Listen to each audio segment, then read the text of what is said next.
Subscribe to our YouTube channel and press the bell icon to get the latest updates. अब हाल ही में दिल्ली की एक अदालत ने पुलिस की एक रिक्वेस्ट को खारिज कर दिया, जिसमें पुलिस ने बेसिकली दिल्ली दंगों के आरोपी उमर खालिद और कुछ अन्य आरोपियों को हथकड़ी पहनाकर पेश करने की रिक्वेस्ट की थी।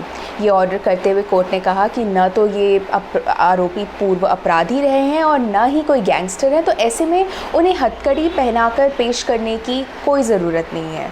अब फिल्मों में तो हमने पुलिस वालों को बड़ी आसानी से अपराधियों को हथकड़ियाँ लगाते देखा है, लेकिन असल ज़िंदगी में एक्चुअली सुप्रीम कोर्ट ने आम तौर पर कैदियों को हथकड़ियाँ पहनाने की कड़ी निंदा की है। इसी विषय पर हम आज चर्चा करेंगे हमारे आज के इस KYC और नो योर कॉन्स्टिट्यूशन के एपिसोड में। अब इससे जुड़े हम 3 इम्पॉर्टेंट केसेस की चर्चा करेंगे इस एपिसोड में, लेकिन सबसे पहले सबसे ज़रूरी बात ये समझ लेते हैं कि सिर्फ जेल जाने से किसी भी इंसान के सारे अधिकार नहीं छिन जाते हैं। जाहिर सी बात है कि कैदियों पर कुछ रोक लगाए जा सकते हैं, जैसे कि वो देश भर में स्वतंत्र रूप से घूमने का अधिकार आर्टिकल 19(1)D, या किसी भी प्रोफेशन में जाने का अधिकार आर्टिकल 19(1)G खो बैठते हैं। लेकिन कुछ राइट्स सभी के पास होते हैं, चाहे वो जेल के अंदर हो या बाहर, जैसे कि आर्टिकल 21 जो कि right to life and personal liberty है, जो कि आपकी लाइफ और दैहिक स्वतंत्रता की बात करता है। अब इस विषय पर सुप्रीम कोर्ट ने हथकड़ियों के खिलाफ अधिकार को एक फंडामेंटल राइट यानी कि मौलिक अधिकारों की कैटेगरी में देखा है, और इस पर सबसे पहले और इम्पॉर्टेंट केस था सुनील बत्रा का। अब केस ये बड़ा ही दिलचस्प है, और इसके किरदारों के कारण भी और जो जजमेंट में कहा गया उसके कारण भी। इस केस में 2 पिटिशन्स आई थी सुप्रीम कोर्ट के पास। एक थी सुनील बत्रा की, जो एक 1973 के बैंक रॉबरी के केस में काफ़ी सेंसेशनल हुआ था उस टाइम पे केस। उसमें उन्हें वैन के ड्राइवर और गनमैन के मर्डर के लिए मौत की सज़ा दी गई थी। दूसरे पिटिशनर थे जिन्हें हम बिकिनी किलर या सर्पेंट के नाम से मशहूर शोभराज, चार्ल्स शोभराज के नाम से जानते हैं। शोभराज की ज़िंदगी पर हाल ही में BBC और Netflix crime drama the serpent release हुई थी। अब दोनों बत्रा और शोभराज उस समय तिहाड़ जेल में बंद थे।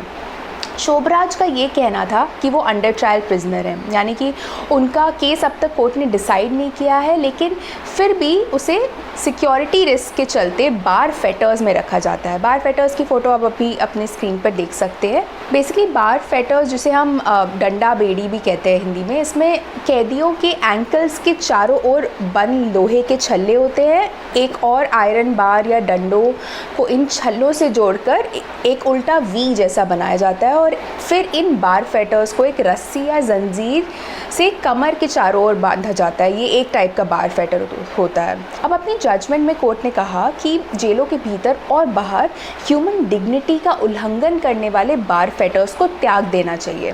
राइट टू ह्यूमन डिग्निटी, जैसे कि हम जानते हैं, आर्टिकल 21 का पार्ट माना जाता है।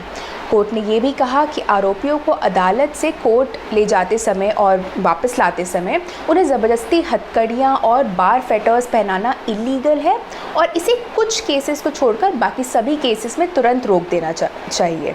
अब कुछ केसेस जहाँ ये अभी भी अलाउड होगा, वो कोर्ट ने कहा वैसे केसेस होंगे जहाँ अंडर ट्रायल प्रिजनर वायलेंट हो, या सभी ऑप्शंस, उन्हें भागने से रोकने के सभी ऑप्शंस काम ना आ रहे हों। इसके बाद एक लैंडमार्क जजमेंट आया 1980 के Prem Shankar Shukla versus Delhi administration case में। अब इस केस में शुक्ला, जो प्रेम शंकर शुक्ला पिटिशनर थे, उन्होंने कोर्ट को सिर्फ एक लाइन का टेलीग्राम लिखकर तिहाड़ जेल से भेजा था, जिस टेलीग्राम को कोर्ट ने लेटर पिटिशन माना।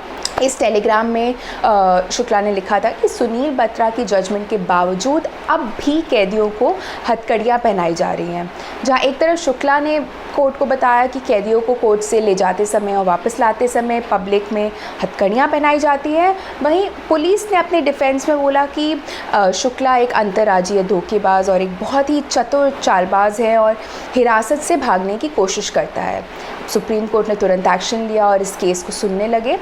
अब सुप्रीम कोर्ट का हथकड़ियाँ लगाने पर वापस एक बार फिर ये कहना था कि जेल और कोर्ट के बीच ट्रांजिट में फ्रीडम फ्रॉम हैंडकफ्स ये रूल होना चाहिए, और हैंडकफ्स सिर्फ एक्सेप्शनल सर्कमस्टांसेस में लगाए जाने चाहिए। सुप्रीम कोर्ट ने इनफैक्ट कहा कि हथकड़ियाँ लगाना इनह्यूमन यानी कि अमानवीय है, और ऊपर से देखने पर ये अनुच्छेद अति कठोर और आर्बिट्ररी है। कोर्ट ने ये भी कहा कि इसके चलते एक फेयर प्रोसीजर और निगरानी के बिना ऐसी चीज़ें कैदियों पर थोपना आर्टिकल 21 को वायलेट करता है। इसके अलावा आर्बिट्ररी प्रोसीजर, किसी को भी कहीं पर भी हथकड़ी लगाना, आर्टिकल 14 को वायलेट करता है। आर्टिकल 14 हम जानते हैं इक्वालिटी बिफोर लॉ, यानी कि लॉ के समक्ष समता का अधिकार देता है और सरकार की मनमानी शक्ति पर अंकुश लगाता है। कोर्ट ने ये भी कहा कि किसी भी कैदी के पास मिनिमल यानी कि न्यूनतम फ्रीडम ऑफ मूवमेंट जेल के अंदर भी रहता है और इसे हथकड़ियाँ और बार फेटर्स से और ज़्यादा कम नहीं करना चाहिए। अब कोर्ट ने ये कहा कि हथकड़ियाँ लगाना तब ही अलाउड होगा जब कैदी को कस्टडी से भागने से रोकने के लिए और कोई रास्ता ना बचा हो, यानी कि हथकड़ियाँ लास्ट ऑप्शन होना चाहिए। और अगर हथकड़ियाँ लगाने का फ़ैसला किया जाता है तो जो ऑफिसर ने इस फैसले को किया है उसे इसको जस्टिफाई करने के लिए कारण देने पड़ेंगे। जिस जज के सामने कैदी की पेशी हो रही है उस जज को ये कारण देकर उनका अप्रूवल लेना होगा।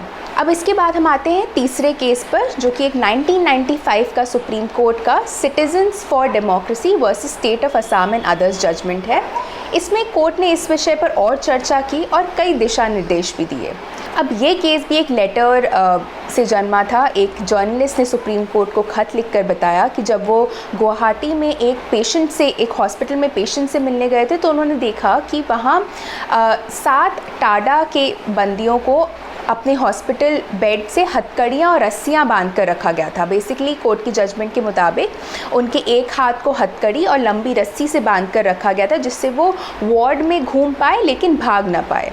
इस केस को देखकर कोर्ट ने पहले तो आश्चर्य जताया कि अस्पताल में मरीजों के रूप में इलाज के दौरान कैदियों की स्थिति वैसे ही खराब होगी।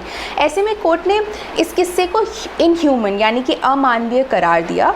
कोर्ट ने वापस कहा कि लास्ट ऑप्शन होना चाहिए हथकड़ियाँ लगाना, और अगर पुलिस अधिकारी किसी कैदी को हथकड़ियाँ पहनाना चाहें तो उन्हें मैजिस्ट्रेट से इसके लिए स्पेशल परमिशन लेनी होगी, और ये सिर्फ उन केसेस में हो सकता है जहां कैदी ज़्यादा खतरनाक हो या उसे भागने से रोकने का और कोई तरीका ना बचा हो। कोर्ट ने यहाँ तक कहा कि अगर पुलिस और जेल अधिकारी इन ऑर्डर्स का पालन नहीं करते हैं तो उन्हें कंटेम्प्ट ऑफ कोर्ट का दोषी पाया जा सकता है। द प्रिंट के लिए मैं अपूर्वा मंधानी। ऐसे और वीडियोस देखने के लिए हमारे YouTube चैनल को सब्सक्राइब करें और हमें ट्विटर, इंस्टाग्राम और फेसबुक पर फॉलो करें।